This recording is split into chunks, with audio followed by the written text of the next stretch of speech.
एक लंबे समय पहले एक गांव में आनंद, उसके माता पिता जानकी और रमैया, उसकी पत्नी नर्मदा और उसके बेटे नानी के साथ एक छोटे घर में रहता था। आनंद नौकरी करके आए हुए पैसों से अपना घर चलाता था।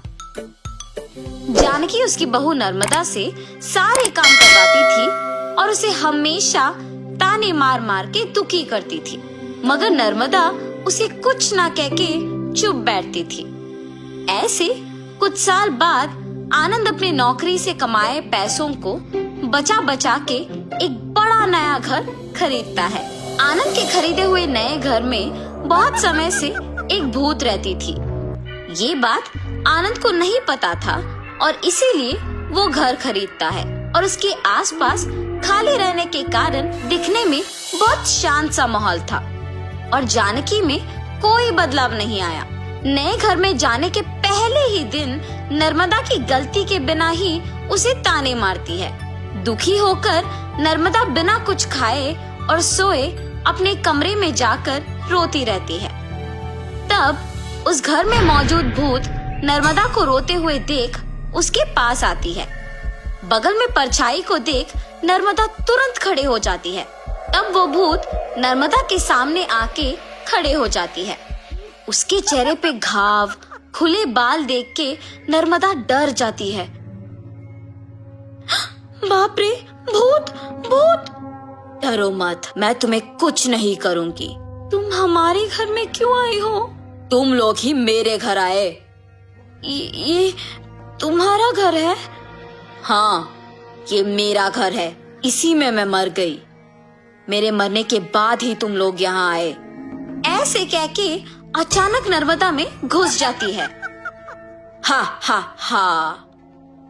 ऐसे हंसते हुए सो जाती है। सुबह उठ के जब जानकी देखती है कि सारा काम वैसे का वैसे ही रह गया, तब नर्मदा नर्मदा बहुत बार बुलाने के बावजूद जब वो नहीं आती है तो जानकी ही उसके पास जाती है। हाँ, तुम अब तक उठी नहीं? नर्मदा नर्मदा उठो! जानकी पास आके बुलाने पर नर्मदा जाग उठती है। उसकी आंखें बहुत लाल और डरावना दिखने के बावजूद जानकी उस पर ज्यादा ध्यान नहीं देती है। उठ गई? जाओ, जाके सारा काम करके चाय बना के लाओ। मेरे ही सामने जोर से बात करके मुझे काम करने के लिए कह रही हो? ये कह के उसका हाथ जोर से पकड़ लेती है। नहीं, तुम कुछ मत करो। आज से सारा काम मैं ही करूंगी, मुझे छोड़ दो। जाओ, जाके सारा काम करो। ठीक है, ठीक है। ऐसे कह के जल्दी से सारे काम खत्म करती है। ये क्या सच में मेरी बहू है?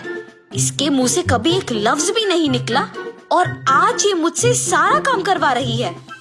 तुरंत ये सब मुझे अपने बेटे को बताना होगा। और ऐसे अपने बेटे को सब सच बताती है। तब वो कहता है, जितना भी गुस्सा क्यों ना हो, ऐसे तो नहीं कहते हैं माँ। आप अगर उससे अच्छे से पेश आएंगे तो वो भी अच्छा ही रहेगी। उसके बारे में क्या मुझे नहीं पता? उसके बेटे का ऐसे बात करने पर जानकी कुछ नहीं कहती है और अपनी बहू से डरने के कारण वो सारे काम खुद ही करती है। नर्मदा, नए घर खरीदने की खुशी में मैं अपने कुछ दोस्तों को घर बुला रहा हूँ। सारी चीजों का तुम्हें ही ध्यान रखना होगा। ऐसे बोल के चला जाता है। नर्मदा कुछ बात किए बिना खड़े रहती है। उसके बगल में खड़े जानकी के पास जाके वो कहती है, तुम्हारे बेटे की बातें सुनी है ना तुमने? सारी तैयारी तुम्हें ही करना होगा। ऐसे जोर से कहती है। अगले दिन आनंद दोपहर को अपने दोस्तों को घर ले आता है। नर्मदा, तुमने सारी तैयारी कर ली ना? हाँ जी। और ऐसे सबको खाना परोसती है और सभी हंसते हुए बातें करते रहते हैं। सभी व्यंजन स्वादिष्ट है भाभी जी। हाँ, मेरी पत्नी के हाथों में जादू है। आनंद, तुम्हारा घर भी बहुत खूबसूरत है यार। चारों ओर खाली और शांत है। इस घर को देखते ही पसंद आ गया मुझे, इसीलिए इसे बचाए हुए सारे पैसों से खरीदा हूँ। अब इस घर का मालिक मैं हूँ। ऐसे आनंद कहता है। ये सुनते ही नर्मदा तुरंत भूत बनके अजीब आवाजें बनाती है। उसका सिर नीचे झुका रहता है और अजीब आवाजें आने के कारण सभी उसी को देखते हैं। नर्मदा, क्या हुआ तुम्हें? नर्मदा अचानक अपना सिर ऊपर करती है और क्या इस घर का मालिक तुम हो? मैं हूँ इस घर की मालकिन। ऐसे उसे घूरने पर आनंद अचानक हवा में ऊपर उड़ने लगता है। नहीं, ये तुम्हारा ही घर है, मुझे छोड़ दो। ऐसे कहने पर आनंद को नीचे छोड़ देती है। ये सब देख के घर के सारे मेहमान भूत भूत कह के वहाँ से भाग जाते हैं। नर्मदा जैसे उसे कुछ पता नहीं है अपने कमरे में जाके सो जाती है। आनंद, कम से कम अब मेरी बातों का यकीन करोगे तुम? तुम्हारी पत्नी में भूत घुसी है, भूत। देखो आज उसने क्या कर दिया। हाँ माँ, अब हम क्या करें? एक मांत्रिक को बुलवाना ही पड़ेगा।